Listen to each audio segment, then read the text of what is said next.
I'm going to share with you 5 things I wish I knew before becoming a youth pastor and what I would do differently if I could go back in time.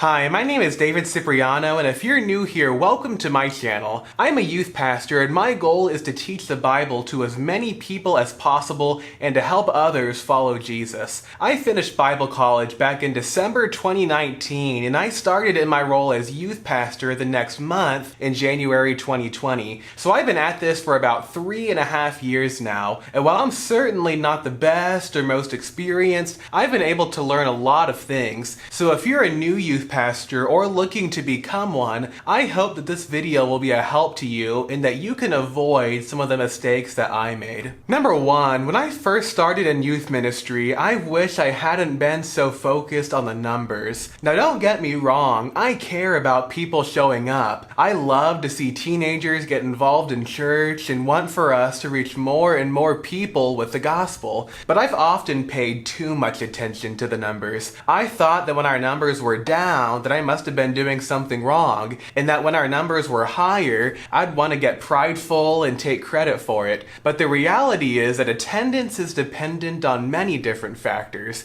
People get sick, their parents aren't able to take them, maybe there's a big test coming up or a sports game. There's a lot of factors that I can't control. And while a better program will in the long run result in a bigger class, a night-to-night attendance is based on a lot of different things, and you can't pay too much attention to one class period. Focusing on the numbers will either discourage you or fill you with pride. There will not be a good outcome. I've had to learn to stop focusing on the numbers and to put more focus on my consistency and my habits. Focus more on your faithfulness and on your fruitfulness. Number 2, in the beginning, I didn't know how to plan out my lessons. Before graduating college, I had never been an every week teacher, so every time I was asked to preach, I would choose a singular Bible passage or topic to preach about. And since my preaching wasn't continuous, this was a perfectly fine way to do it. And when I became a youth pastor, I continued doing it like this. But since we meet twice a week, that's over 100 new lessons every year, and I was very quickly running out of ideas.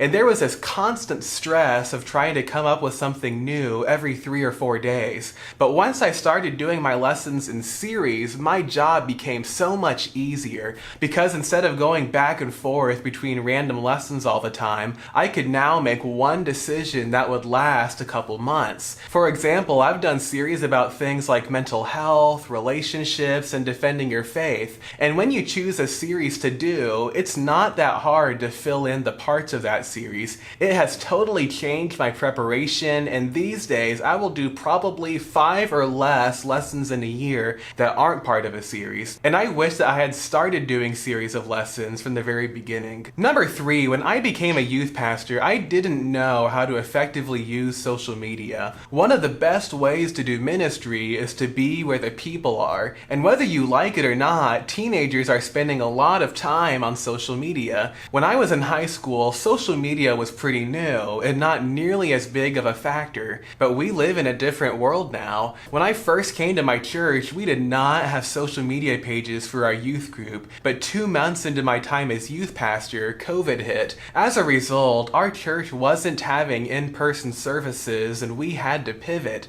I started an Instagram page for our teen class after lockdowns happened, but I think that I missed an opportunity by not having it set up before. Also, since I had no experience running an Instagram page that wasn't my personal one, my posts weren't nearly as effective as they could have been at the time when people probably needed it the most. And I made the mistake of using the page to promote ministry more than to do ministry. Number 4, I didn't know the importance of playing games in class. When I first started as youth pastor, I didn't really know what I was doing. Our class time would be for 1 hour, and it consisted only of announcements, prayer requests, and the lesson. Now, we would start maybe 10 minutes late because it was sort of a hangout time, but there wasn't really much to the class besides the lesson. And while the lesson is the main emphasis and the most important part of the class, it can be hard to mentally engage people, especially on a Sunday morning or after a long day of school. Now, maybe you're watching this and you think that games are a waste of time. And to be honest, I used to feel that way. But once we started playing games in our youth group, it did a couple of things. First, it serves as a good icebreaker. When you're talking about deep or serious topics in the Bible, you don't want for them to be feeling uncomfortable before you even start.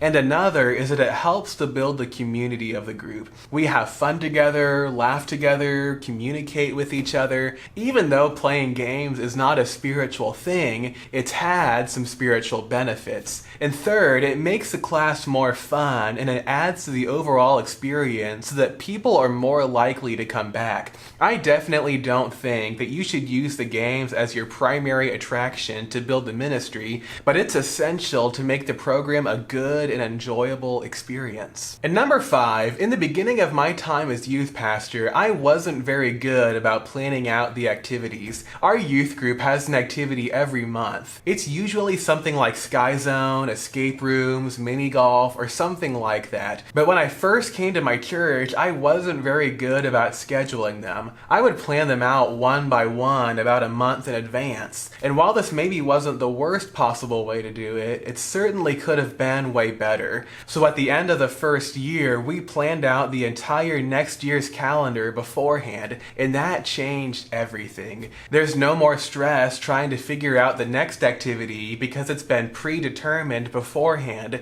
and it's also been really helpful for the teens and their parents so that they can put the events on their calendars at the beginning of the year. Looking back, planning the events this way was one of the best decisions that I've made. So there's 5 things I wish I knew before going into youth ministry. This is definitely not a complete list, but it's 5 of the things that I would change if I were to start over. And if you're a youth pastor, I'd like to hear from you something that you had to learn in the beginning and what you do differently. Make sure to click the like button if you haven't already and subscribe for more.